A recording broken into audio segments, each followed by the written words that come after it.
할렐루야. 부활주일 기쁨으로 주 앞에 나오신 또 온라인으로 함께 예배하시는 성도님들을 주의 이름으로 축복합니다. 사망의 권세를 이기시고 부활하신 능력의 주님을 우리의 온 마음을 다해서 함께 높이고 예배할 수 있게 소망합니다. 그 소망의 마음을 담아서 우리 좌우 앞뒤를 바라보며 이렇게 인사하겠습니다. 부활의 주님을 기뻐합시다. 한번 인사하겠습니다. 우리 다 함께 자리에서 일어나셔서 우리 주님께 전심으로 예배하겠습니다.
고백합시다.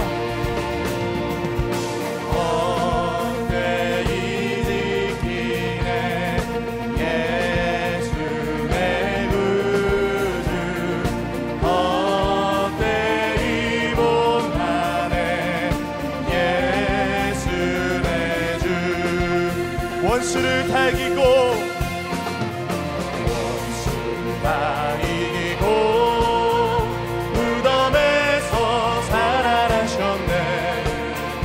어두움을 이기시고 나와서 성도 함께 이리 다스리시네. 할렐루야. 사셨네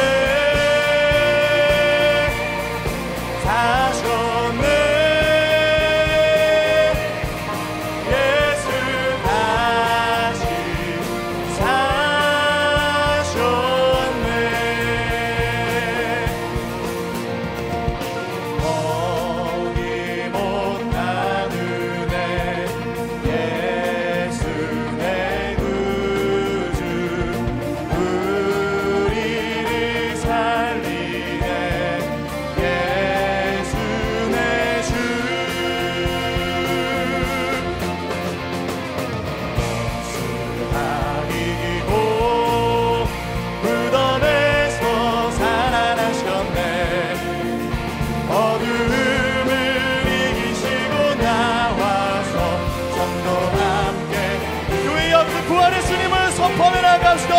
할렐루야.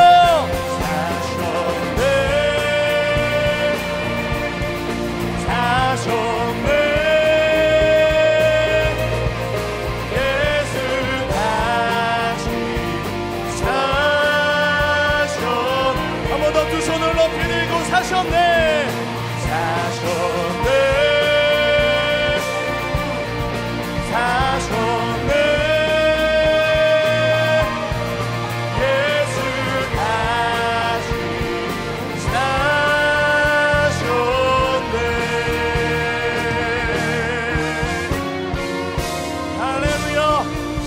첫 열매가 되셔서 우리에게 영원한 생명을 허락하신 주님을 찬양합니다.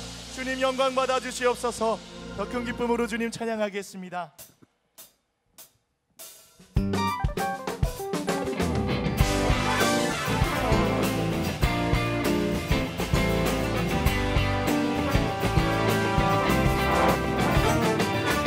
우리에게 영원한 생명과 기쁨을 주신 주님을 찬양합시다. 할렐루야.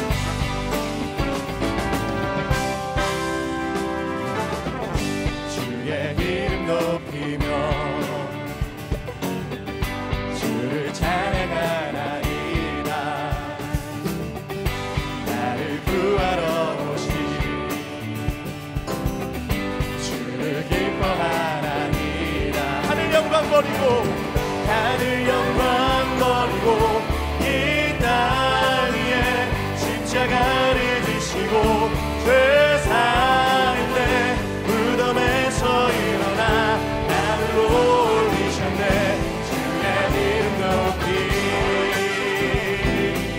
부활의 주님을 찬양합니다. 할렐루야.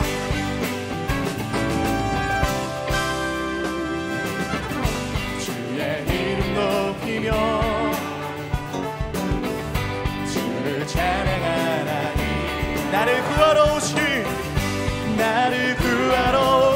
주님을 기뻐합시다. 주를 기뻐하나이다. 나를 영광 버리고 이 땅 위에 십자가를 지시고 죄사함의 무덤에서 일어나 나를 올리셨네. 주의 이름 높이 하늘 영광 버리고 이 땅 위에 십자가를 지시고 죄사함의 무덤에서 일어나 나를 올리셨네. 우리 더 큰 소리로 우리의 목소리로만 고백합시다. 하늘 영광 버리고 이 땅 위에 십자가를 지시고 죄사함의 무덤에서 일어나 하늘 올리셨네. 주의 한 번 더 고백합시다.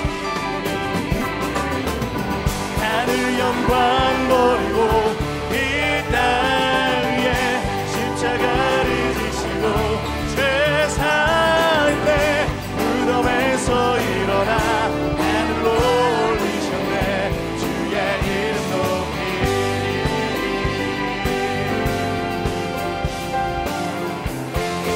영광의 주님을 선포합시다. 영광의 주님 찬양하세.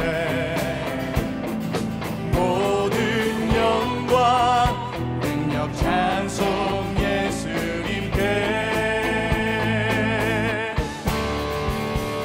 영광의 주님 찬양하세. 주의 백성 모두 함께 찬양하세. 두 손을 높이 들고 주 이름 찬양.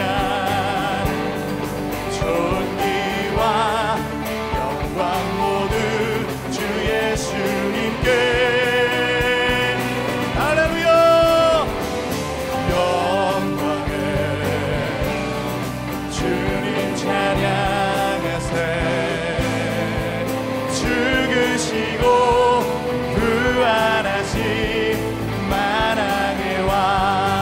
다시 한번 기운의 영광을 선포합니다. 영광을 주님 찬양하세. 모든 영광 능력 찬송 예수님께. 영광을 주님 찬양하세. 주의 백성 모두 함께 교회여 두 손을 높이 들고 부활의 주님을 노래합시다. 두 손을 높이 들고 주 이름 찬양. 존귀와 영광 모두 주 예수님께.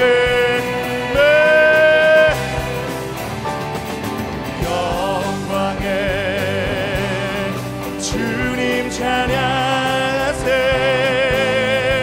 죽으시고 부활하신 만왕의 왕. 한 번 더 두 손을 높이 들고 두 손을 높이 들고 주 이름 찬양. 존귀와 모든 영광을 주님께.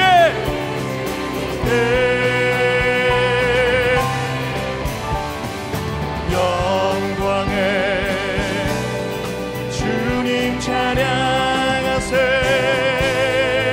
죽으시고 부활하신 만왕의 왕. 죽으시고 부활하신. 죽으시고 부활. 죽으시고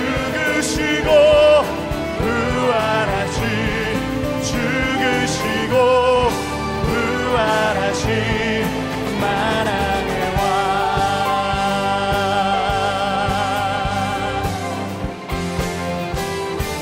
할렐루야. 죽으시고 부활하신 영광의 왕이요 만유의 왕이 되시는 능력의 하나님, 우리에게 영원한 생명을 주신 부활의 주님을 기뻐 찬양합니다.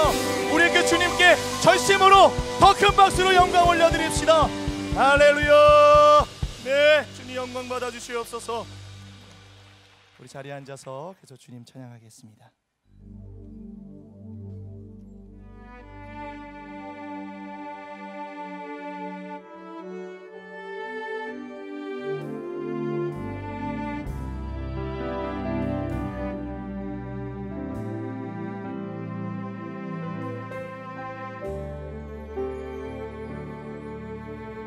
아버지 사랑 내가 노래해,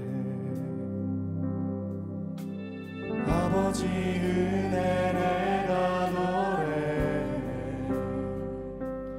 그 사랑 변함없으신 거짓 없으신 성실하신 그 사랑,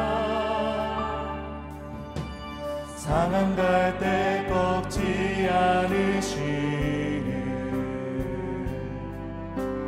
꺼져가는 등불 끄지 않는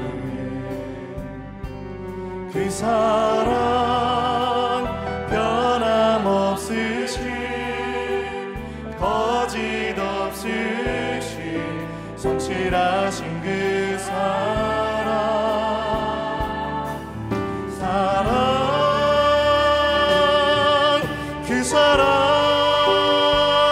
날 위해 죽으신, 날 위해 다시 사신 예수 그리스도, 다시 오실 그 사랑, 죽음도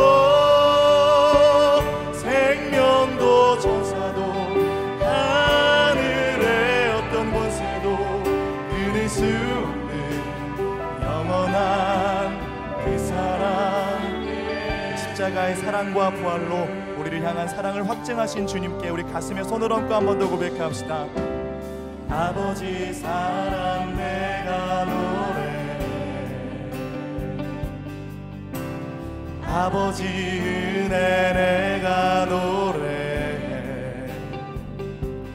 그 사랑 변함없으신 거짓 없으신 성실하신 그 사랑, 상한 갈 때 꺾지 않으시는, 상한 갈 때 꺾지 않으시는, 꺼져가는 등불 끄지, 그 주님의 놀라운 사랑을 노래합니다. 그 사랑 변함없으신 거짓 없으신 성실하신 그 사랑,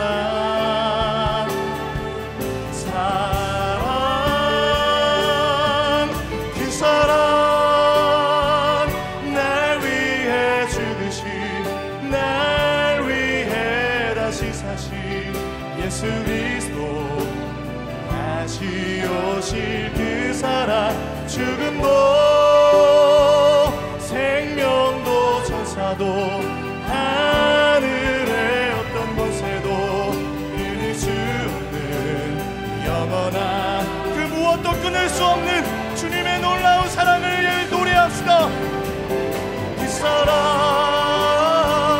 날 위해 죽으신, 날 위해 다시 사신 예수 그리스도, 다시 오실 그 사랑, 죽음도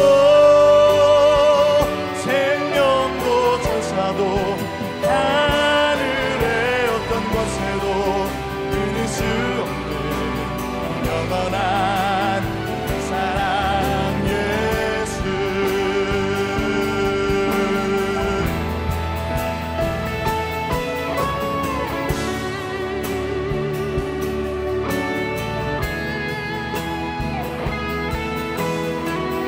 그 십자가의 놀라운 사랑으로 우리를 살리시며 부활하심으로써 우리에게 영원한 생명을 주신 그 주님의 사랑과 은혜를 다시 한번 바라보면서 그 부활의 주님을 믿음으로 선포하며 찬양합시다.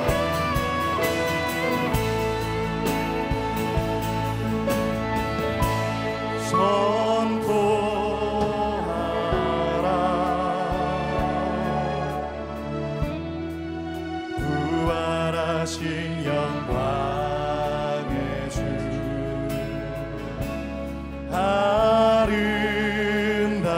아름다운 영광의 주를 보라. 보좌에 앉으신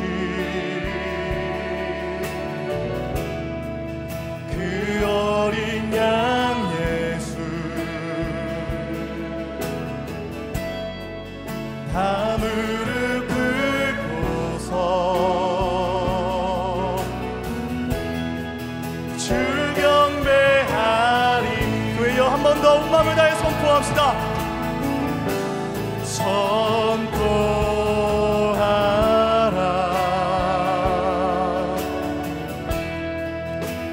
부활하신 영광의 주 하나님과 화목하게 하신 주 찬송과 존귀와 찬송과 존귀와 영광과 능력을 영원 영원토록 우리 주님께 더 가까이 나가 고백합시다. 보좌에 앉으신 보좌에 앉으신 그 어린 양 예수 다 무릎 꿇고서 주 경배한 부활의 주님을 바라봅시다. 두 손을 높이 들고 찬송과 존귀와 내 주님 영광과 능력을 영원토 주님 우리의 찬양을 받아주시옵소서. 받아주옵소서. 모든 영광과 존귀와 능력 받으소서. 우리도 전심으로 선포합시다. 영광과 존귀와 능력 모든 능력 받으소서. 주님 받은 영광과 존귀와 능력 영광과 존귀와 능력 받으소서. 받으소서. 그리스도 살아계신 한 번 더 부활의 주님을 고백합시다. 그리스도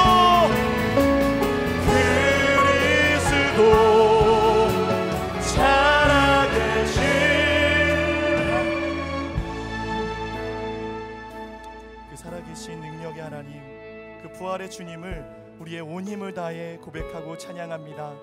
하나님 죽음이 끝이 아니라 십자가가 끝이 아니라 부활을 하심으로 우리에게 영원한 생명과 소망을 주신 주님 오늘 그 말씀이 우리 가운데 임할 때 우리의 삶의 어둠은 거치고 다시 한번 부활의 소망으로 일어나 주님 명하신 곳을 향해 사명으로 일어날 수 있는 우리의 인생이 되도록 붙들어 주시옵소서. 그 주님을 바라보면서 우리 마음을 드리며 합심으로 기도하며 나아가겠습니다. 사랑의 하나님 능력의 하나님 그 부활하신 주님을 바라볼 때 우리가 살아날 것입니다. 우리가 다시 한번 주님을 바라볼 때 우리는 일어날 것입니다. 모든 어둠의 영을 하나님 물리치시며 사망의 권세를 이기시고 일어나신 그 부활의 하나님을, 부활의 주님을 바라볼 때 하나님 우리가 승리케 하여 주시옵소서. 좋으신 하나님 아버지, 부활절을 맞아 현장과 온라인으로 함께 예배하게 하시니 감사를 드립니다. 우리의 예배가 죽음의 고통을 겪는 영혼들이 부활의 승리를 경험하는 예배가 되기를 원합니다. 모든 어둠과 근심은 떠나가고 소망과 감사가 충만한 예배가 되게 하여 주옵소서. 이 시간 온 성도가 영과 진리로 예배할 때 예배 가운데 임재한 하나님의 영광을 목도하는 은혜의 시간이 되게 하여 주옵소서. 전능하신 하나님 아버지, 이 나라와 이 민족을 긍휼히 여겨 주옵소서. 코로나19로 지쳐있는 이 나라에 예수 그리스도의 부활 생명의 빛을 비추어 주옵소서. 이번 주에 있을 보궐선거를 통해서 하나님을 두려워하고 국민을 섬길 수 있는 후보가 당선되게 하여 주옵소서. 성령의 새바람이 불어서 침체된 경제가 다시 살아나고 혼란스러운 정치가 공정과 정의로 세워지며 폭력과 음란에 물든 문화가 거룩해지기를 원합니다. 주의 자녀들이 희생과 섬김으로 그리스도의 향기를 바라게 하여 주옵소서. 다니엘과 요셉 같은 성도들이 사회 곳곳에서 선한 영향력을 끼치게 하시고 이를 통해 많은 사람들이 옳은 대로 돌아오게 하여 주옵소서. 은혜로우신 아버지, 우리 모든 성도들이 세상의 소리가 아닌 하나님의 말씀에 귀 기울이기를 원합니다. 각 공동체 순예배마다 말씀을 보는 눈을 열어주셔서 깊은 말씀의 나눔이 이루어지게 하여 주시고 각 순을 은혜롭게 이끌 수 있도록 순장들을 더욱 성령으로 충만하게 하여 주옵소서. 온라인으로 드리는 예배이지만 오프라인으로 드릴 때와 같은 집중력과 은혜를 부어주시고 뜨거운 중보기도가 있는 순예배가 되게 하여 주옵소서. 생업의 위기를 겪고 있는 성도들을 불쌍히 여겨주셔서 새로운 돌파구를 열어주시고 도움의 손길을 보내주옵소서. 7번 넘어져도 오뚜기처럼 다시 일어날 수 있도록 마음의 중심이 늘 하나님께로 향한 새로운 교회 성도들이 되게 하여 주옵소서. 오늘 임직 예배를 통해서 세워지는 네 분의 장로님들이 날마다 성령 충만하여 주님의 몸된 교회를 충성되게 섬기게 하여 주옵소서. 우리의 예배를 받으시는 하나님, 이 시간 드리는 예배에 성령의 기름을 부어 주옵소서. 사슴이 신의 물을 찾기에 갈급한 마음으로 예배에 임하는 주의 자녀들의 심령에 말씀의 생명수를 내려 주옵소서. 오늘도 목자의 마음으로 강단에서 말씀을 증거하는 한옥 목사님을 성령으로 충만하게 하여 주옵소서. 오늘 주신 말씀이 성도들의 삶 가운데 100배의 결실로 이어지게 하여 주옵소서. 이 시간 부활의 감격을 노래하는 온라인 성가대의 특순을 기쁘게 받아주시고 온 성도가 함께 영광을 돌리는 귀한 특순이 되게 하여 주옵소서. 예배를 위해 여러 모양으로 섬기는 성도들의 헌신을 축복해 주시고 섬길수록 세상이 줄 수 없는 하늘의 기쁨이 충만하게 하여 주옵소서. 감사드리며 예수 그리스도의 이름으로 기도드립니다. 아멘. 할렐루야. 부활주일 3부 예배에 오신 여러분들을 주님의 이름으로 환영하고 축복합니다. 이 시간 부활의 기쁨을 담아서 옆에 분들과 이렇게 인사하도록 하겠습니다. 부활의 기쁨으로 충만하세요. 부활의 기쁨으로 충만하세요. 서로를 바라보면서 함께 축복하겠습니다. 서로를 바라보며 축복하겠습니다. 축복합니다. 주님의 이름으로 축복합니다. 주님의 사랑으로 이곳에 모인 주의 거룩한 자녀에게 주님의 기쁨과 주님의 사랑이 충만하게 넘치기를. God bless you, God bless you. 축복합니다. 주님의 사랑. 더 먼 곳을 향해 축복하겠습니다. God bless you, God bless you. 축복합니다. 주님의 사랑. 기도하며 서로를 축복하겠습니다. 교회 소식 전해드리겠습니다. 오늘은 예수님의 부활을 기념하는 부활 주일입니다. 부활의 기쁨이 성도님들과 모든 가정에 가득하시기를 소망합니다. 2021년 새로운 교회 장로 임직 감사 예배가 오늘 오후 4시 30분 이곳 본당에서 드려집니다. 명예장로와 시무장로 임직식과 시무장로 이임식이 함께 진행됩니다. 정부의 방역 지침을 엄수하며 진행되는 이번 임직식에 참석을 원하시는 성도님들은 누구나 참여하실 수가 있습니다. 은혜로운 임직 감사 예배가 되도록 기도해 주시기를 바랍니다. 결혼 교실에서 4월과 5월 과정에 예비 커플들을 모집하고 있습니다. 결혼 교실은 성경적인 결혼관을 형성하고 하나님이 원하시는 아름다운 가정을 이룰 수 있도록 양육하는 프로그램입니다. 결혼이 확정된 예비 부부와 결혼 후 1년 이내의 신혼 부부들의 많은 지원 바랍니다. S카페에서 봉사자를 모집합니다. 주일 각 예배 시간을 포함한 예배 전후 30분을 섬기게 되며 새로운 교회 등록 교인 중 공동체에서 성실하게 참여하시는 성도님들의 많은 지원을 부탁드립니다. 문의 및 신청은 주보를 참조해 주시기 바랍니다. 담임 목사님의 추천 도서 헨리 크라우드의 나의 길을 그가 아시니를 소개합니다. 이 책은 우리의 삶의 길을 여시는 하나님을 발견하고 그분의 인도를 따라 회복의 길을 걷도록 안내해주는 책입니다. 우리 삶의 수많은 상황들 속에서 어떤 길을 선택해야 할지에 대한 8가지 원리를 알려주고 이 원리들을 적용하는 사례들을 제시함으로써 우리로 지혜의 길을 찾을 수 있게 해줍니다. 이 책을 통하여 나의 길을 나보다 더 잘 아시는 하나님을 발견하고 그분의 인도를 따라 동행하는 은혜와 도움을 누리시기 바랍니다. 이 책은 예배 후 모바일 서점에서 구입하실 수 있습니다.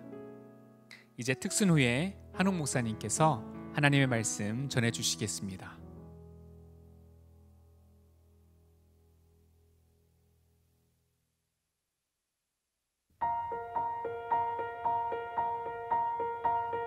부활의 나라치 부활의 나라치 부활의 나라치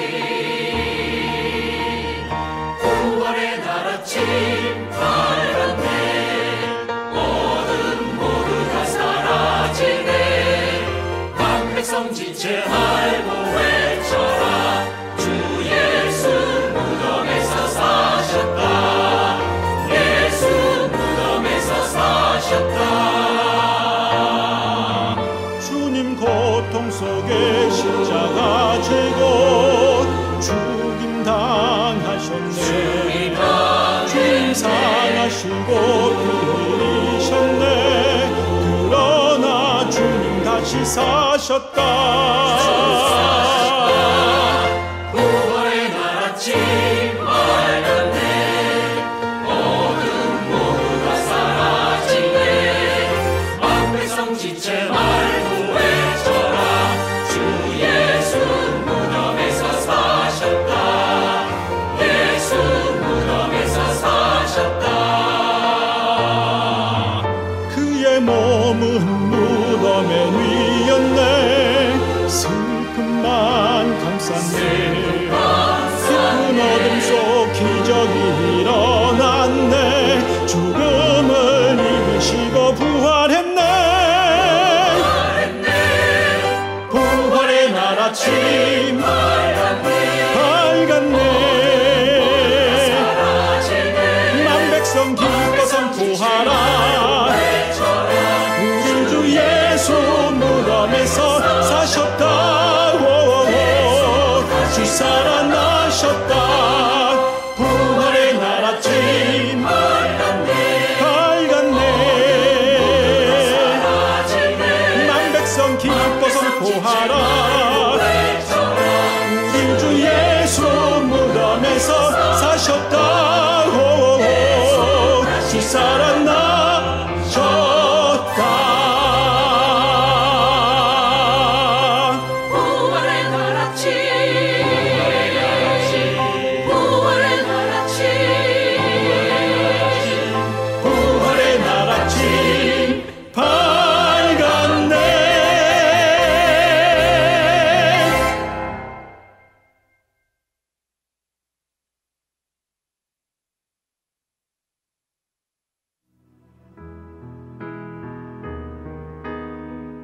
부활의 첫 증인.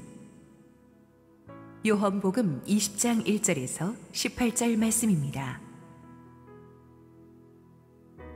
안식 후 첫날 일찍이 아직 어두울 때에 막달라 마리아가 무덤에 와서 돌이 무덤에서 옮겨진 것을 보고 시몬 베드로와 예수께서 사랑하시던 그 다른 제자에게 달려가서 말하되 사람들이 주님을 무덤에서 가져다가 어디 두었는지 우리가 알지 못하겠다 하니 베드로와 그 다른 제자가 나가서 무덤으로 갈새 둘이 같이 다름질하더니 그 다른 제자가 베드로보다 더 빨리 달려가서 먼저 무덤에 이르러 구부려 세마포 놓인 것을 보았으나 들어가지는 아니하였더니 시몬 베드로는 따라와서 무덤에 들어가 보니 세마포가 놓였고 또 머리를 쌌던 수건은 세마포와 함께 놓이지 않고 딴 곳에 쌌던 대로 놓여 있더라.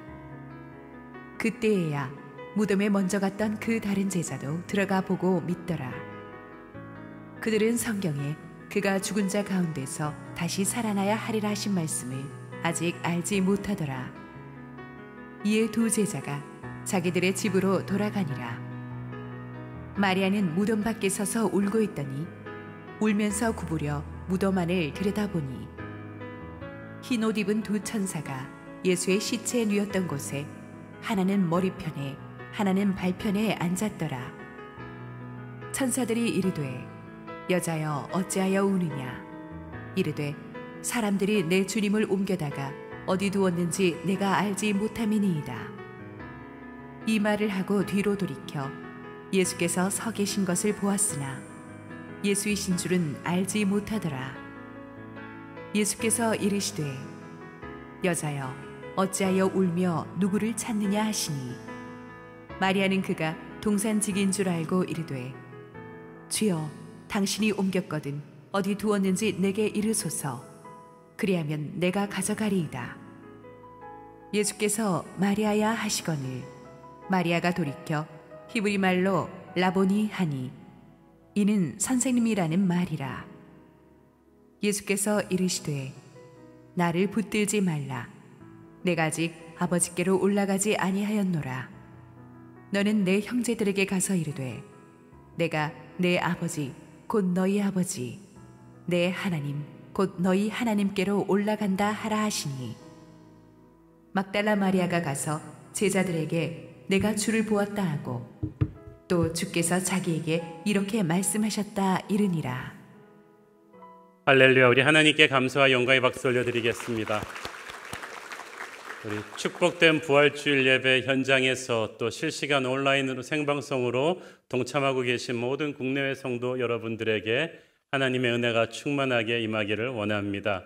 오늘 특별히 부활절을 기념해서 우리 2부, 4부 성가대가 또 기획하고 준비해서 또 영상팀의 도움으로 온라인 성가대를 또 한번 판타스틱하게 보여주었습니다. 너무 멋있죠? 다만 한 가지 우리 김성수 지휘자님의 약간 그런 눈빛이 부담스럽군요. 좀 튀어보려고 한 것 같은데 좀 귀엽기까지 합니다. 우리 목사님이 광고해 주셨지만 헨리 클라우드의 나의 길을 그가 아시나니는 God will make a way라는 책인데 제 개인적으로 인생 책 중에 하나입니다. 만약 책이 우리를 상담할 수 있다면 아마 이 책이 베스트 중에 하나가 아닐까 생각합니다. 인생에서 기로에 설 때마다 결혼, 데이트 문제, 자녀 교육 문제, 이혼 문제, 우울증 문제 여러 가지 문제에 대해서 미국 최고의 크리스찬 상담가 중에 하나인 헨리 클라우드 박사와 다운샌드 박사가 이렇게 쓴 책인데 제가 영어로 이 책을 몇 번 읽을 때마다 얼마나 개인적으로 은혜를 받고 지혜를 얻는지 모릅니다. 아마 여러분 책꽂이에 꼭 한 권씩은 꽂혀 있었으면 좋겠고 항상 읽으시면서 인생의 중요한 지점에 괴로워하실 때 이 책을 통해 꼭 예수님이 상담해 주시는 것 같은 지혜가 녹아 있습니다. 큰 도움이 되시길 바랍니다. 우리 함께 기도하시고 말씀 보겠습니다. 사랑하는 아버지, 주님 부활하신 이 축복된 날에 복음서 메시지를 통해 우리 가슴 속에 부활의 생기가 살아나기를 원합니다. 부족한 종은 온전히 감추시고 우리 주님 홀로 영광받아 주시옵소서. 예수님 이름으로 기도했습니다. 아멘. 지난 한 주간 우리는 순환절 특별 새벽 기도를 통해 십자가의 영적 의미를 깊이 묵상한 바 있습니다. 그것은 굉장히 중요합니다. 십자가를 제대로 통과하고 그 의미를 깨닫고 그 앞에 회개하는 것이 기독교 신앙의 기본 중의 기본입니다. 그렇지만 기독교 신앙의 또 하나의 축은 십자가에 머무르지 말고 부활신앙까지 가야 된다는 것입니다. 오늘 설교는 특별히 부활하신 주님을 가장 먼저 만난 사람, 부활의 첫 증인인 막달라 마리아에게 초점을 맞출 것입니다. 1절 읽습니다. 안식 후 첫날 일찍이 아직 어두울 때에 막달라 마리아가 무덤에 와서 돌이 무덤에서 옮겨진 것을 보고, 안식 후 첫날이라 함은 유대인들의 안식일인 토요일 다음 날이에요. 즉 우리 달력의 일요일이죠. 오늘날로 하면 주일 새벽이 됩니다. 이것을 계기로 해서 크리스천들은 유대인의 안식일이 아닌 주님 부활하신 주일에 예배를 드리게 된 것입니다. 아직 어두울 때에 막달라 마리아가 안식일이 풀리기 전에는 3일 동안 유대인의 법규상 아무것도 할 수가 없어요. 그래서 안식일이 풀리기 직전, 그러니까 새벽 여명이 밝아오기 직전에 이미 무덤가로 마리아가 가고 있었던 거예요. 아직 컴컴해요. 여러분 컴컴할 때 옛날에 살던 동네 무덤가에 한번 가까이 가보신 적 있어요? 전설의 고향이 막 나오는 것 같은 굉장히 무서운 분위기인데, 마리아는 예수님을 너무 사랑한 나머지 무서움도 있고 그 새벽에 달려가는 거예요. 부활 아침 가장 먼저 무덤으로 간 마리아는 3일 전 주님의 비아 돌로로사 십자가 길을 끝까지 쫓아갔던 사람이기도 합니다. 지난주 비아 돌로로사 설교 때 기억하시죠? 큰 여인의 무리들이 예수님의 죽음을 애통해하며 따라왔다고. 그 여인의 무리의 제일 앞에 막달라 마리아가 있었습니다. 예수님을 끝까지 따르겠다고, 주님과 함께 죽겠다고 호언장담하던 제자들은 이미 겟세마네에서 다 도망가 버렸어요. 예수님의 마지막 비아 돌로로사 길에는 제자들이 없고 이 여인들이 끝까지 곁에 있었습니다. 어려울 때 친구가 진짜 친구죠. 위기 앞에서 세상이 나를 다 버렸을 때 누가 내 옆에 남아 있습니까? 평소에 말 많고 큰 소리 치던 사람들 다 도망가 버렸습니다. 주님의 십자가 곁에 끝까지 갔던 사람은 막달라 마리아와 이 여인들이었어요. 이 막달라 마리아는 그 당시 사람들이 비천하게 보던 그냥 일반 여인일 뿐 아니라 한때 7 귀신이 들렸던 여인이었어요. 그러니까 얼마나 인생이 참 비참했겠습니까? 주님을 만나고 나서 주님이 귀신을 쫓아주셨어요. 정상적인 삶으로 돌아왔지만 이 여인은 너무 그 은혜에 감격해서 주님을 따라다니며 온갖 허드렛 일을 도우며 섬겼던 사람이, 마가복음 15장 골고다 언덕에 서 있던 여인들 가운데 이 막달라 마리아의 이름이 가장 먼저 언급됩니다. 아마 가장 열심히 그 십자가 길을 쫓아와서 가장 가까이 십자가에 붙어 있었던 사람으로 사료됩니다. 나중된 자가 먼저 된다고 하더니 막달라 마리아가 그래요. 예수님을 그 당시 종교 지도자들이 당시 가장 무서운 죄명이 신성 모독죄로 몰았고 로마에 대한 반역죄로 몰아서 사형 집행시켰잖아요. 그러니까 예수님과 연루되면은 좋을 게 하나도 없어요. 그 당시 사회에서 연좌제로 엄청난 불이익을 당할 수도 있어요. 그래서 제자들이 다 도망간 거예요. 그런데 막달라 마리아는 그런 거 상관하지 않았어요. 여러분 진짜 사랑하면 주님 때문에 받는 불이익을 그렇게 심각하게 생각하지 않습니다. 그냥 몸을 던지는 거예요. 끝까지 주님과 함께 가는 헌신이에요. 이런 사람을 축복하지 않고 주님이 누구를 축복하시겠어요? 마리아 같은 사람 정말 귀하죠. 십자가의 주님과 끝까지 같이 가고 또 부활의 아침 제일 먼저 달려 나왔어요. 그래서 주님이 이 여인을 부활의 첫 증인으로 삼으신 거예요. 훗날 사람들은 그녀를 사도들 중에 사도라고 별명을 붙여주면서 그녀의 이 목숨을 건 헌신을 칭찬했습니다. 여러분 직급이나 위치가 없고 사람들이 안 알아주면 어떻습니까? 여러분이 주님과 끝까지 가겠다는 헌신만 있다면 주님이 여러분의 이름을 높여주실 것입니다. 이 막달라 마리아가 부활의 첫 증인이라는 사실은 그 시사하는 바가 큽니다. 왜냐하면 그 당시 사회에서는 여인들을 워낙 무시했기 때문에 법정에서도 여인들의 증언을 공식적으로 채택해 주질 않았습니다. 그래서 예수님의 부활이 거짓이다라고 우기던 2세기 그리스의 철학자가 있었는데 그 사람이 말하기를 왜 그리스도의 부활이 거짓이냐? 그 부활의 첫 증인이 여인이기 때문이다. 정확하게 번역하면 여인 따위이기 때문이다. 이겁니다. 그런데 오히려 이 점 때문에 성경이 믿을 만한 거예요. 왜냐하면 그 당시 여인을 증인으로도 세우지 않는 그런 부정적인 선입관이 팽배한 분위기에서 요한을 비롯한 사복음서 저자들이 만약 예수님의 부활을 그 당시 사람들이 진짜 믿게 하길 원했다면 그 부활의 첫 증인이 여자라고 기록했겠어요? 그것도 귀신 들렸던 여자라고? 상식적으로 그 말을 하지 말았어야죠.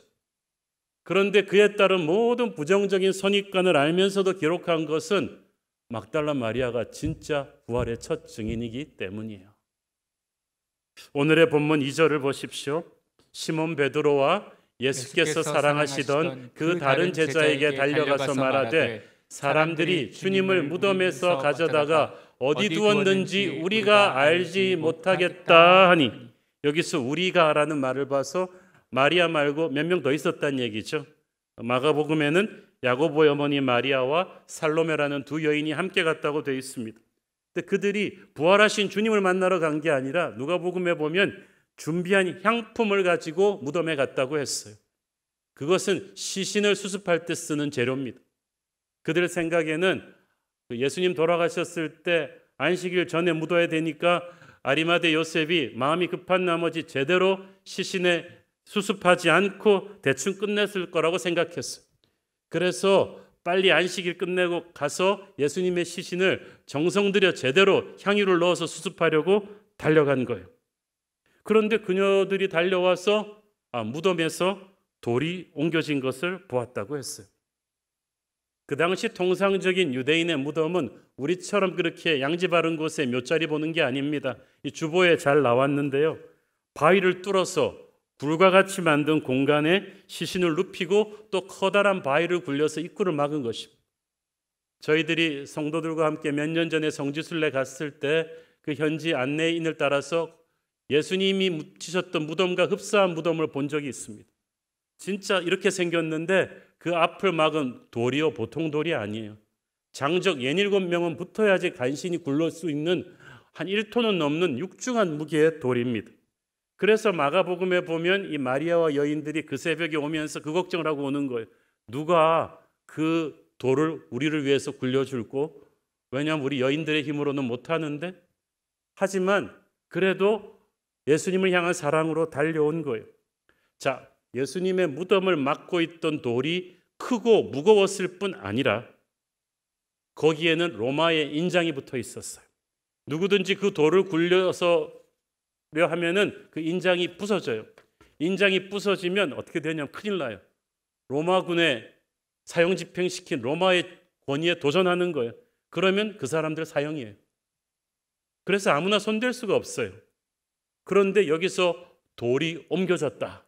이 표현은 마치 누가 살구돌 옮기듯 옆으로 툭 밀어버린, 누군가 로마의 권위를 전혀 두려워하지 않는 초자연적인 힘으로, 권세로 옮겨버린 거예요. 근데 여인들은 아직까지 예수님이 부활하셨다고는 생각하지 못했습니다. 2절에 보면 그들은 제자들에게 달려가서 뭐라고 말합니까? 사람들이 무덤에서 주님의 시신을 가져다가 어디다 둔 것 같은데 누가 어디다 뒀는지 모르겠다라고 말하죠. 그러니까 그녀들은 누군가가 주님의 시신을 도둑질해 갔을 것이다, 그 생각만 한 거예요. 그녀들은 두려움에 사로잡혀 있었기 때문에 주님이 수차례 예언하셨던 부활을 이해하지 못했습니다. 우리가 육의 눈으로는 결코 부활을 이해하지 못해요. 그래서 그녀들은 열린 무덤을 보고 놀랬고 들어가서 주님의 시신이 있던 자리에 아무것도 없음을 보고 더 놀랬습니다. 중요한 건 그녀들이 도착했을 때 이미 예수님은 부활하셔서 무덤에 안 계셨다는 사실이죠. 3절 근데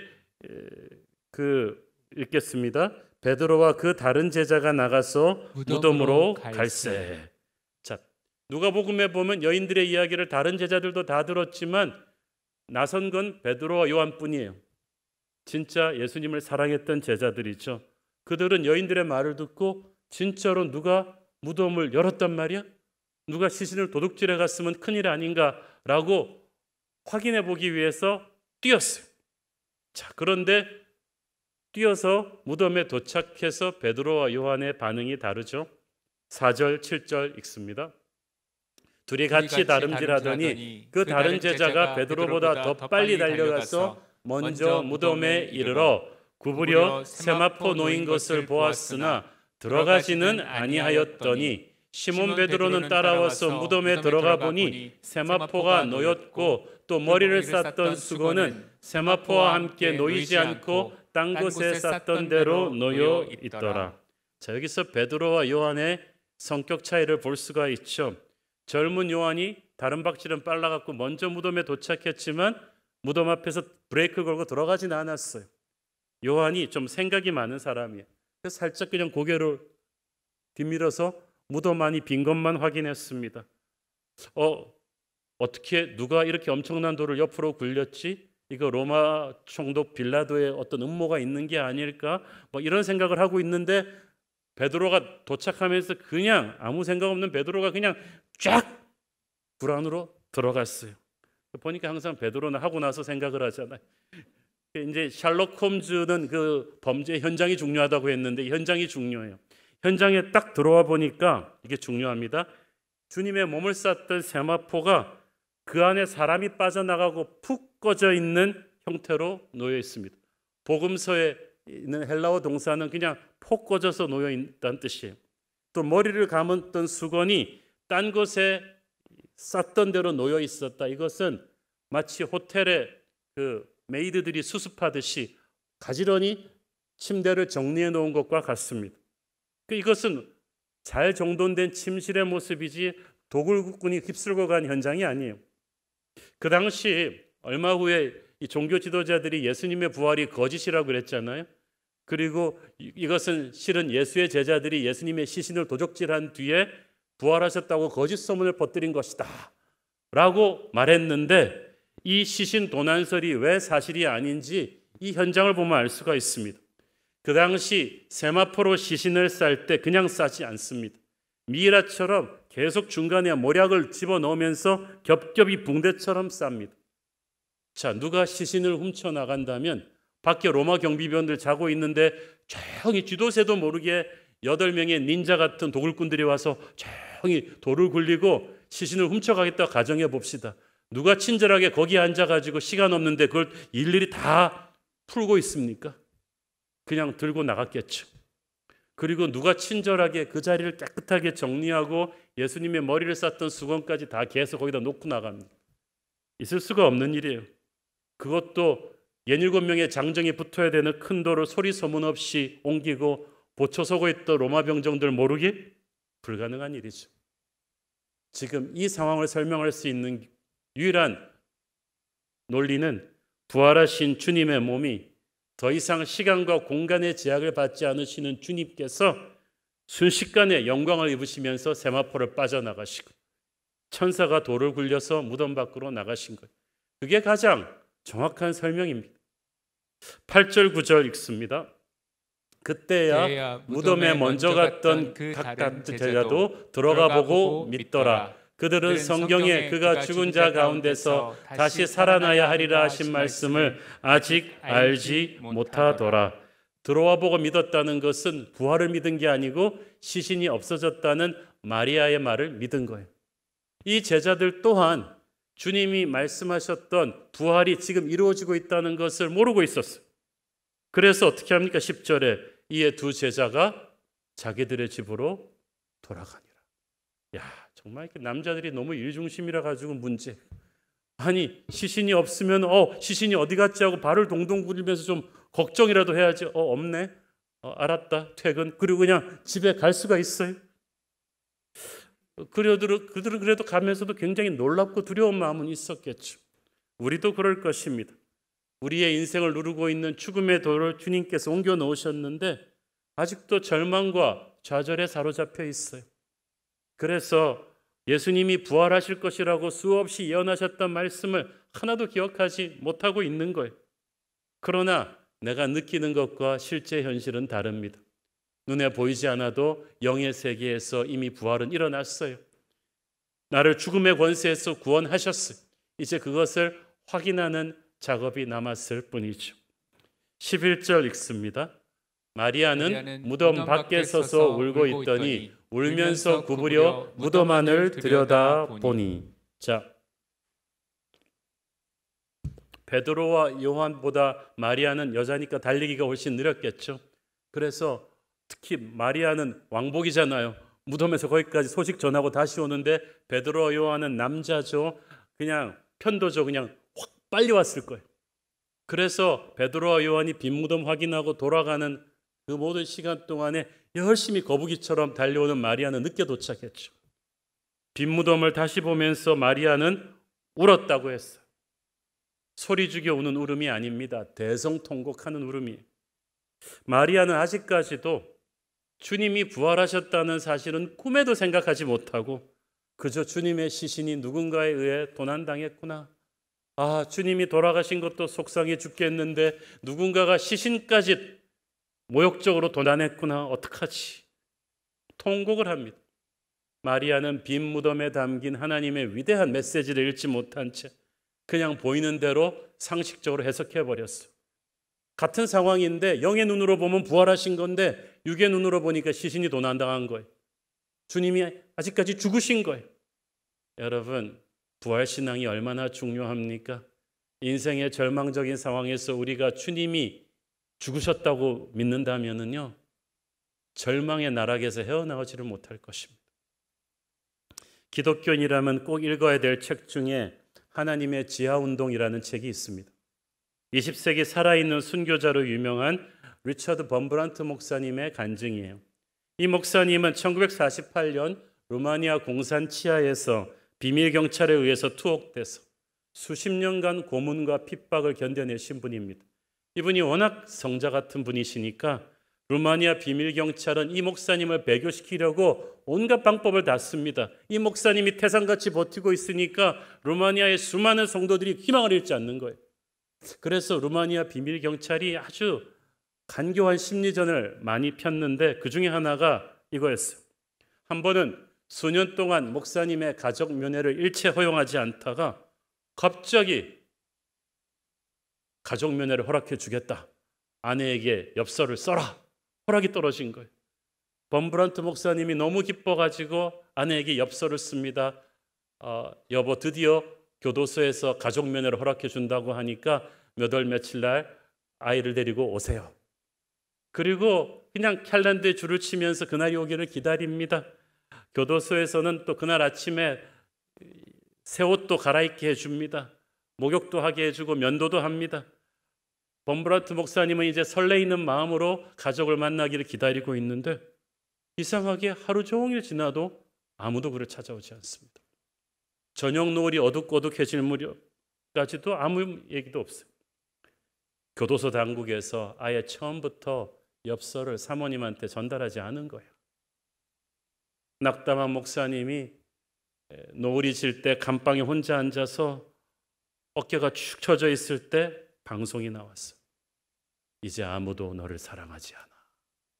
Nobody loves you. 범브란트 목사님은 너무 낙심이 되어서 울기 시작합니다. 네 아내는 이미 너를 떠났어. 아무도 너를 기억하는 사람이 없어. 아주 간교한 방송 목소리가 계속 나오는데 이미 교도소 당국의 사주를 받은 동료 죄수들도 목사님을 비웃으면서 온갖 더러운 말로 목사님을 모욕했습니다. 그때 또다시 방송이 나와요. 리처드 범브란트, God is dead. 하나님은 죽었어. 하나님은 안 계셔. 그 말이 나오는데 놀랍게도 너무 낙담되어 있으니까 범브란트 목사님이 그 방송에서 나오는 말이 믿어지기 시작하더라는 거죠. 진짜 하나님은 안 계신가? 계신다면 어떻게 이럴 수 있지? 지난 몇 년간 내가 어떻게 믿음을 지켰는데 어떻게 저런 사악한 사람들이 솔직히 놔둘 수 있지? 하나님이? 하나님 이게 뭡니까? 라면서 절망하려고 하는데 그 순간에 번뜩이듯이 예수님의 빈 무덤에서 울고 있던 마리아의 모습이 딱 떠올랐다고 합니다. 마리아는 빈 무덤을 보고 예수님은 죽으셨고 시신이 도난당했다고 생각했지만, 그래서 울고 있었지만 실은 울 필요가 없었잖아요. 예수님은 죽으신 게 아니고 살아계셨고 시신이 도난당한 게 아니라 부활하셨다는 건데, 그 여인 마리아는 끝까지 그래도 예수님에 대한 사랑으로 울면서 그 빈 무덤을 지켰기에 부활하신 주님을 확인했잖아요. 그래서 범브란트 목사님은 낙담한 마음을 추스리면서 하나님께 기도했습니다. 하나님, 저 아무것도 모르겠습니다. 아무것도 이해가 안 됩니다. 저는 그 무덤가의 마리아처럼 그냥 울 뿐입니다. 그러나 주님을 포기하지 않겠습니다. 범브란트 목사님은 마리아의 눈물을 기억하면서 그 힘든 시간을 견디셨는데, 마리아는 주님이 돌아가신 줄 알고 울었지만 실은 울 필요가 없었죠. 부활하셔서 무덤이 빈 거예요. 빈 무덤만 보고 절망적으로 해석하지 말라는 거예요. 그래서 목사님은 가슴을 추스립니다. 그래, 나도 절망할 필요 없어. 하나님이 안 계신다는 저들의 거짓말에 속지 않겠어. 하나님은 살아계셔. 무덤은 비었지만 하나님은 살아계셔. 우리 주님은 부활하셨어. 범브란트 목사님을 속였던 그 공산당 간부들처럼 마귀는 지금도 우리 인생의 어려운 순간마다 이렇게 가짜 보이스피싱으로 우리에게 절망감을 심습니다. 하나님은 죽었어. 네가 이렇게 힘든데 어떻게 하나님이 살아계실 수 있어? 하나님이 살아계신데 네가 어떻게 이런 병에 걸려? 하나님이 살아계신데 네가 회사에서 잘릴 수 있어? 하나님이 살아계신데 네가 이렇게 배신당할 수 있는 거야? 만약 이런 마귀의 속삭임에 여러분이 동조하게 되면 그야말로 돌이킬 수 없는 절망입니다. 주님은 살아계십니다. 털어버리셔야 돼요. 주님은 마리아가 언제까지 주님이 돌아가셨다고 믿고 울게끔 내버려 두지 않으셨어요. 그 빈 무덤에 담긴 영적인 메시지를 이제 주님이 풀어주기 시작하십니다. 12절 13절 읽습니다. 흰옷 입은 두 천사가 예수의 시체 누였던 곳에 하나는 머리편에 하나는 발편에 앉았더라. 천사들이 이르되 여자여 어찌하여 우느냐? 이르되 사람들이 내 주님을 옮겨다가 어디 두었는지 내가 알지 못함이니이다. 천사들이 상황 설명을 하지 않고 어찌하여 우느냐고 묻습니다. 이 말은 왜 울 필요가 없는데 우느냐는 의미도 담겨 있겠죠. 마리아는 사람들이 우리 주님을 시신을 훔친 것 같은데 어디 계신지 몰라서 내가 웁니다 라고 대답합니다. 그러자 누가복음에 보면 이후 천사들이 마리아에게 해준 말이 나옵니다. 누가복음 24장 5절 6절.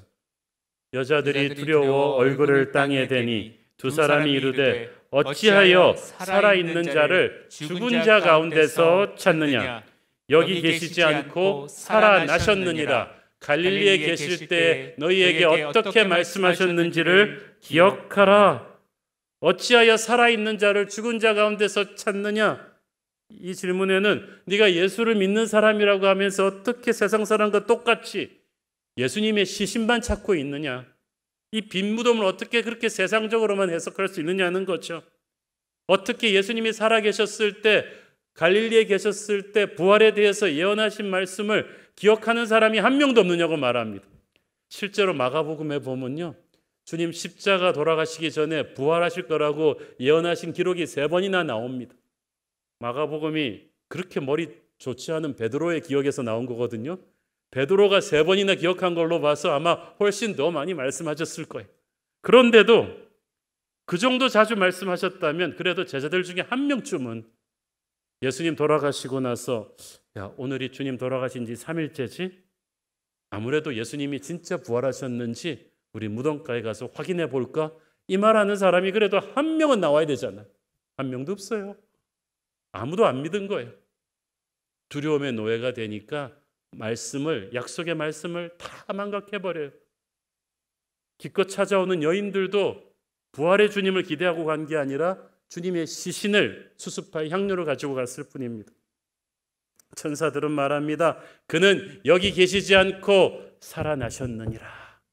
그는 죽음의 자리에 누우신 분이 아니세요. 너희들은 예수님을 죽은 자 가운데서 찾아서는 안 된다는 거예요. 예수님은 그냥 공자, 마호멧, 석가모니 같은 죽은 위인이 아니시다. 그분은 살아계신 하나님이시다. 그분은 죽음의 자리를 떠나셨다. 살아나셨느니라는 말은 누가 그분의 시신을 옮긴 것이 아니라 그분이 스스로 살아나셨다는 뜻이에요. 십자가의 주님 앞에 우리가 죄를 회개하며 통곡하는 건 필요하지만 십자가에서 머물러 있으면 안 되죠. 이제 그 십자가를 지나 약속의 말씀대로 부활하신 주님께 달려나가야 할 줄로 믿습니다. 14절 읽습니다. 이 말을 하고 뒤로 돌이켜 예수께서 서 계신 것을 보았으나 예수이신 줄은 알지 못하더라. 자, 마리아는 무덤 밖에서 무덤 속에 천사들과 대화하고 있었는데 문득 인기척을 느끼고 뒤를 돌아봤어요. 사람이 서 있는데 마리아가 예수님을 못 알아봤어요. 왜냐하면 부활하신 주님은 하늘의 영광을 입고 있었기 때문이죠. 15절 읽습니다. 예수께서 이르시되 여자야 어찌하여 울며 누구를 찾느냐 하시니 마리아는 그가 동산직인 줄 알고 이르되 주여 당신이 옮겼거든 어디 두었는지 내게 이르소서 그리하면 내가 가져가리이다.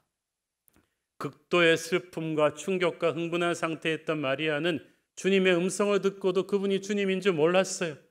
그저 동산직인 줄 알고 계속 지금 마리아는 시신이 도난당했다는 생각만 하니까 당신이 시신이 어디 있는 줄 알면 알려달라고, 내가 가서 수습하겠다고. 연약한 여자의 몸으로 그 무거운 시신을 수습하겠다는 거예요. 마리아 참 대단합니다.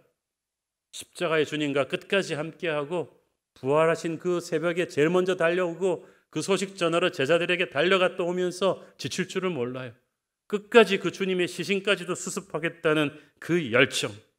지금 예수님이 죽었다고 믿는 상황에서, 예수님과 연루되어서 좋을 게 아무것도 없는 상황에서 끝까지 그래도 주님과 함께 하겠다는 그런 열심이 우리에게 있는지 모르겠어요. 16절 읽습니다. 예수께서 마리아야 하시거늘 마리아가 돌이켜 히브리 말로 라보니 하니 이는 선생님이라는 말이라. 히브리어 라보니는 나의 선생님이라는 뜻으로 평소에 마리아가 주님을 부르던 애칭이었습니다. 마리아가 얼마나 주님을 사랑하는 줄 아시고 주님이 이제 마리아에게 자신을 드러내신 거죠. 17절 읽습니다. 예수께서 이르시되 나를 붙들지 말라. 내가 아직 아버지께로 올라가지 아니하였노라. 너는 내 형제들에게 가서 이르되 내가 내 아버지 곧 너희 아버지 내 하나님 곧 너희 하나님께로 올라간다 하라 하시니. 예수께서 마리아에게 나를 붙들지 말라고 하셨어요. 이 붙들지 말라는 표현이요, 그냥 터치가 아니라 날 좀 끌어당기지 마라. 그러니까 마리아가 너무 흥분해가지고 주님 그러면서 평소처럼 주님께 달려가서 막 옷자락을 잡고 끌어안는 것 같아요. 예수님께서 그렇게 하지 말라고 하셨어요. 마리아는 이제 주님이 부활하셔서 이전의 주님으로 다시 돌아가시는 줄 알았어요. 다시 갈릴리로 가셔서 제자들과 함께 고기 구워 드시고 하면서 옛날에 그런 자기들이 함께하는 주님으로 돌아가실 줄 알았는데 주님께서는 그게 아니라는 거죠. 이제 주님의 몸은 부활하신 몸이에요. 지금 주님의 부활은 그 죽은 나사로가 부활한 것과는 전혀 달라요. 주님은 이전에 십자가 전에 주님으로 돌아가시는 게 아닙니다. 이제 부활하신 주님은 하늘의 영광을 입으셨어요. 승천하셔서 하나님의 영광에 참여하시게 될 것입니다. 그리고 그분은 놀라운 일을 하실 거예요. 마리아는 그걸 이해하지 못하고 이전처럼 주님과 같이 지낼 것을 바라며 주님을 붙잡고 있었어요. 주님께서 말씀하셨습니다. 내가 아직 아버지께로 올라가지 아니하였느니라. 이 말은 무슨 말이에요? 마리아, 나는 곧 승천하게 될 것이다. 승천해서 하늘나라에 너희들을 위한 크고 아름다운 처소를 예비하러 간다. 내가 가서 너희들에게 약속한 성령을 보낼 것이고 너희들은 그 성령을 받고 나의 증인이 되어 땅끝까지 달려나가게 될 것이다. 이제 예수님은 그 팔레스타인이라는 조그만 땅에 국한받던 그런 분이 아니십니다. 온 천하 만민의 경배를 받으실 분인 거예요. 이제 그들이 독점할 수 있는 예수님이 아니라 모든 유대인, 이방인, 모든 백성, 족속, 방언에서 할 것 없이 수많은 사람들을 구원하실 구세주가 되실 것입니다. 그러니까 주님의 부활은 옛날 주님으로 다시 돌아가는 게 아니라 이제 마리아는 상상도 못하는 새로운 시대를 열게 되실 주님이에요. 율법의 시대에서 은혜의 시대로, 성령의 시대로 가게 되는 거예요. 그런 엄청난 영적 히스토리의 터닝 포인트에 마리아는 서 있었던 거예요. 주님께서 마리아에게 말씀하시고 계신 것이 무엇입니까? 마리아, 너의 십자가 신앙, 끝까지 나를 따라오는 그 십자가의 헌신을 나는 귀하게 생각한다. 그래서 내가 너로 하여금 첫 번째 부활의 증인이 되게 했다. 하지만 it's not enough. 그것으로 충분하진 않다. 이제 그 십자가 신앙에서 부활의 신앙으로 가자. 이제 그 괜찮은 신앙에서 위대한 성령의 신앙으로 가자. 이제 나를 크게 믿어라.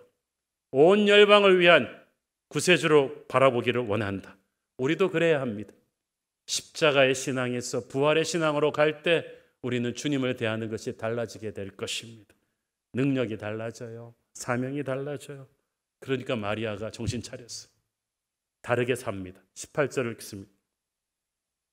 막달라 마리아가 가서 제자들에게 내가 주를 보았다 하고 또 주께서 자기에게 이렇게 말씀하셨다 이르니라. 마리아가 제자들에게 달려가서 부활하신 주님 만난 이야기를 전합니다. 아까는 무덤이 비었다, 누가 도난한 시신을 훔쳐간 것 같다, 그 얘기를 하러 갔는데 이번에는 다르죠. 시신이 도난당한 게 아니라 주님이 부활하셨다. 그러니까 이번에 갈 때는요, 마리아는요 열정이 달라졌어요. 마태복음 28장 8절, 그 여자들이 무서움과 큰 기쁨으로 빨리 무덤을 떠나 제자들에게 알리려고 다름질할세. 아까보다 지금 육체적으로 더 에너지가 고갈됐을 텐데도 지금이 훨씬 더 빨리 가요. 왜냐하면은 부활하신 주님을 만나니까요. 부활하신 주님을 만나면 육체적인 피곤이 싹 사라집니다. 불안함이 없습니다. 두려움이 없습니다. 단거리 육상 선수처럼 뛰어갑니다. 무덤으로 올 때는 슬프고 비통한 마음으로 왔는데 이제는 단거리 육상 선수처럼 달려갑니다. 부활하신 주님을 만났기 때문에. 그냥 빈 무덤을 보는 거하고 부활하신 주님을 보는 거는 완전히 하늘과 땅 차이죠. 오늘 저는 그냥 빈 무덤이 아닌 부활하신 주님을 체험하는 역사가 여러분에게 있기를 바랍니다.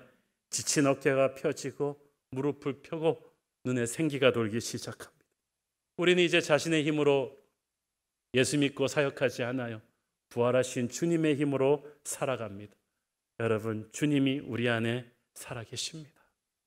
리처드 범브란트 목사님처럼 오늘 인생에 낭망되고 힘든 상황에 부딪혀 있는 분이 계십니까? 부활이 남의 일 같고 주님 살아계시지 않은 것 같고 그렇지 않습니다. 주님이 살아계십니다. 주님이 살아계심을 확신하고 담대히 일어나 기도하십시오. 여러분에게 주님이 죽었다, 절망이다라고 속삭이는 그 속삭임은 하나님이 주시는 것이 아니라 마귀가 주는 것입니다. 털어버리십시오. 저는 여러분의 가슴 속에 부활하신 주님을 만난 막달라 마리아의 감격이 약동하기를 바랍니다. 어떤 어려운 상황 속에서도 움츠러들지 마십시오. 예수님의 부활은 승리의 시작입니다. 아담으로 인해서 죄가 온 인류에게 전염되었지만 부활하신 주님으로 인해서 온 인류에게 구원이 전염될 것입니다. 은혜가 전염될 것입니다. 우리가 바로 그 부활의 증인이 될 것입니다.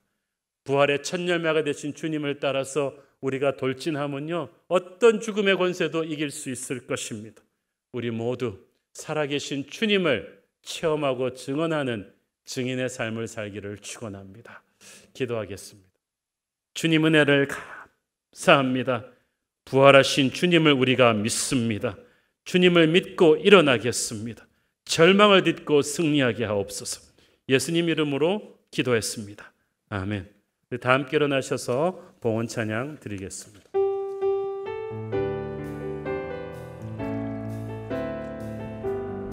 주 하나님, 주 하나님, 독생자 예수 날 위하여 오시었네. 내 모든 죄, 내 모든 죄 다 사시고 죽음에서 부활하신 나의 구세주, 살아계신 주, 살아계신 주, 나의 참된 소망,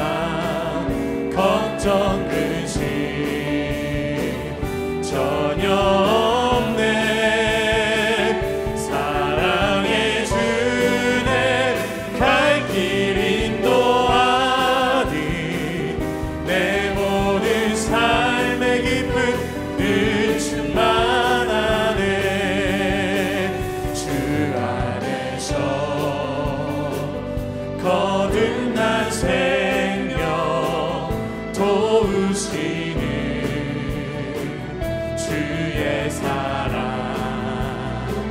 참 기쁨과 관심 가지고 예수님의 도우심을 믿으며 살리 살아계신 주 나의 참된 소망 걱정 근심 전혀 없네 사랑의 주네 갈 길 인도하니 내 모든 삶의 기쁨 늘 충만하네 그 언젠가 주 뵐 때까지 주를 위해 싸우리라 승리의 길 멀고 험해도 주님께서 나의 앞길지 우리 다 함께 믿음의 두 손 들고 고백합니다 살아계신 주 나의 참된 소망 걱정 근심 전혀 없네 사랑의 주네 갈 길 인도하니 내 모든 삶의 기쁨 늘 충만하네 성령의 새바람 성령의 새바람 이 땅에 불어오소서 주의 영 그 생기로 우리를 다시 살리사 이 땅에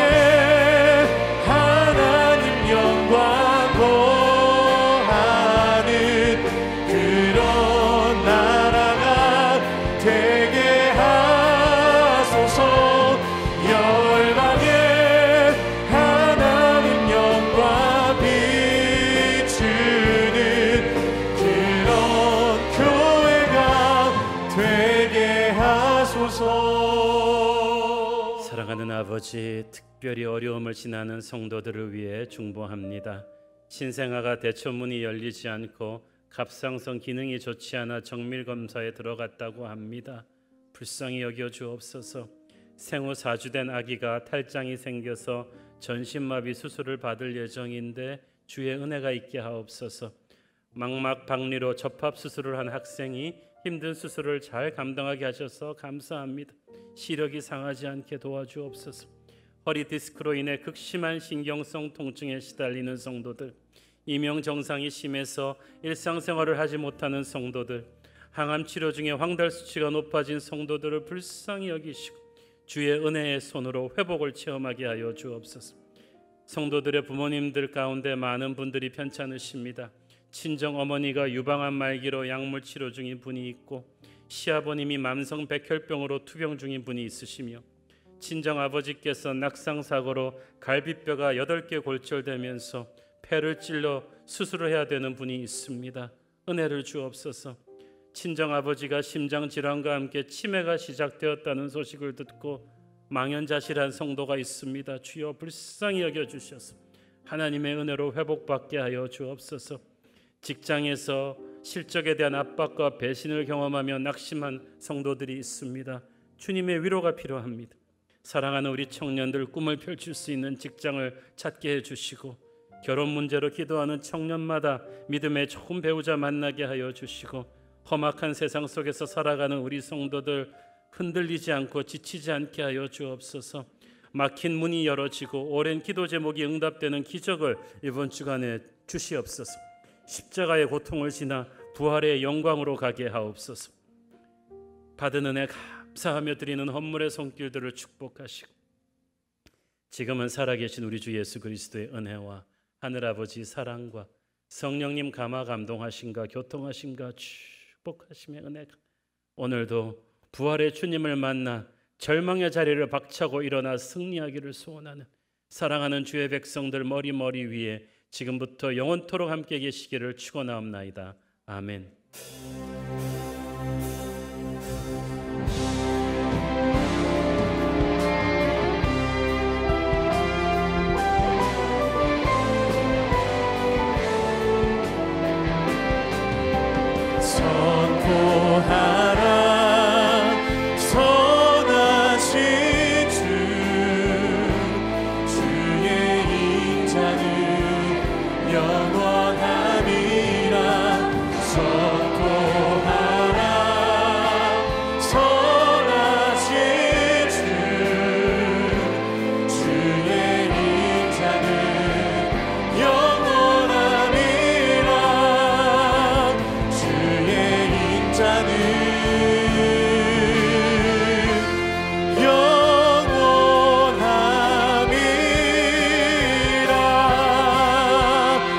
할렐루야. 우리 예배 가운데 역사하신 주님께 감사와 영광의 박수로 올려드리겠습니다.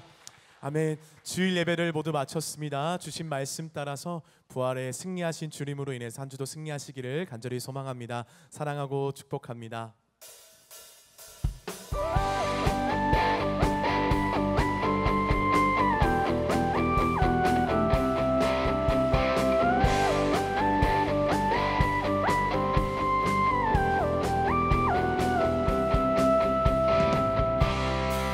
하늘에 계신 아버지 이름 거룩하며 주의 영광 이곳에 가득하길 기도하네.